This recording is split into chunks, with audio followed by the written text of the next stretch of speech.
Super এইটের প্রথম match কলম্বোতে বৃষ্টির কারণে ম্যাচ পরিত্যক্ত হয়, কিন্তু পাল্লেকেলেতে সুপার এইটের দ্বিতীয় ম্যাচটা মাঠে ঠিকই করাই ছিল, কিন্তু শ্রীলঙ্কার জন্য কপাল পুড়ল ইংলিশদের বিপক্ষে 51 রানের পরাজয়।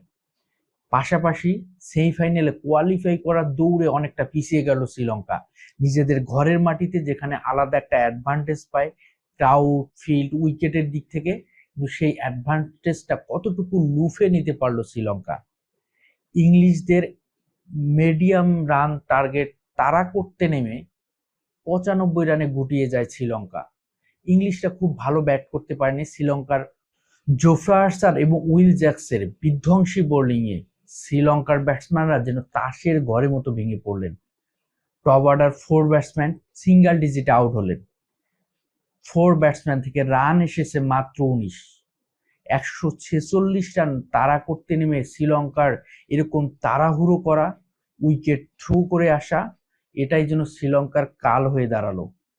শেষ দিকে আদিল রাশিদ এবং মাঝখানে মিডল অর্ডারে দাসুন সানাকার 24 বলে 30 রানের ইনিংসটা আশার আলো জাগালেও রানের পাহাড়টা যেন টপকাতে পারেনি।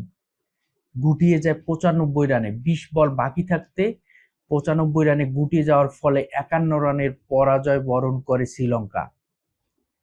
প্রথম পাওয়ার প্লেতেই 34 রানে 5 উইকেট হারিয়ে সেখানেই ম্যাচটার জন্য একদম শেষ হয়ে যায় শ্রীলঙ্কার। কামব্যাক করার সুযোগটা তেমন থাকেনি। 52-তে 6 এবং 69-এ 7, 82-তে 8 উইকেট হারিয়ে শ্রীলঙ্কার স্বপ্নটা সেখানেই শেষ। ইংল্যান্ডের বিপক্ষে হয়তোবা জয়টা তুলে নিতে পারলে শ্রীলঙ্কার জন্য সেমিফাইনালে কোয়ালিফাই করার সুযোগটা অনেক বেশি থাকতো। পাকিস্তান, নিউজিল্যান্ড যে কোনো একটা দলকে হারতে পারলেই সেমিফাইনালে কোয়ালিফাই করার সুযোগটা তৈরি হতো শ্রীলঙ্কার। কিন্তু এখন যেন সেই চ্যালেঞ্জের রাস্তাটা পাড়ি দিতে পারবে কি শ্রীলঙ্কা নিজেদের ঘরের মাটিতে? যখন বিশ্বকাপের হাতছানি, তখন শ্রীলঙ্কার এরকম পরপর দুটি ম্যাচে পরাজয় অবশ্যই শ্রীলঙ্কার দর্শকদের এবং শ্রীলঙ্কার ক্রিকেটারদের অনেক পুরাবে। জিম্বাবুয়ের বিপক্ষে গ্রুপ পর্বে পরাজয়ের পরে সুপার এইটের প্রথম ম্যাচে ইংল্যান্ডের বিপক্ষে যখন শ্রীলঙ্কার বোলাররা কাজের কাজটা করলো, কিন্তু ব্যাটসম্যানরা সেই সুযোগটা কাজে লাগাতে পারলো না।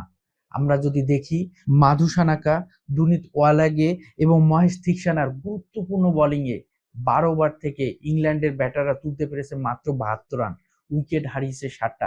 সেখানে কিন্তু ইংলিশ ব্যাটার একদম ধ্বংসস্তূপে পরিণত হয়েছে। দুনিত ওয়ালাগের গুরুত্বপূর্ণ যে উইকেট 3টি এবং মহেশ থিকসানার 2টি এবং মাধু সানাকার 2টি উইকেট।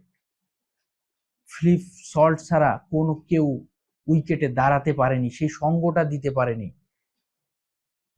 একের পর এক উইকেট কলাপস করেছে ইংলিশদের।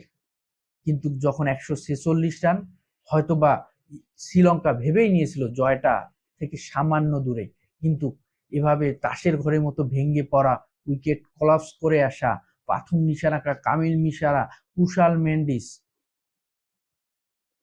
কামিন্ডু মেন্ডিস, দাসুন সানাকা, কেউ যেন সেই দায়িত্বটা নিতে পারলো না, কাজের কাজটা করতে পারলো না। একজন ব্যাটসম্যান সেই উইকেটে থেকে বিধ্বংসী ইনিংসটা খেলতে পারলো না।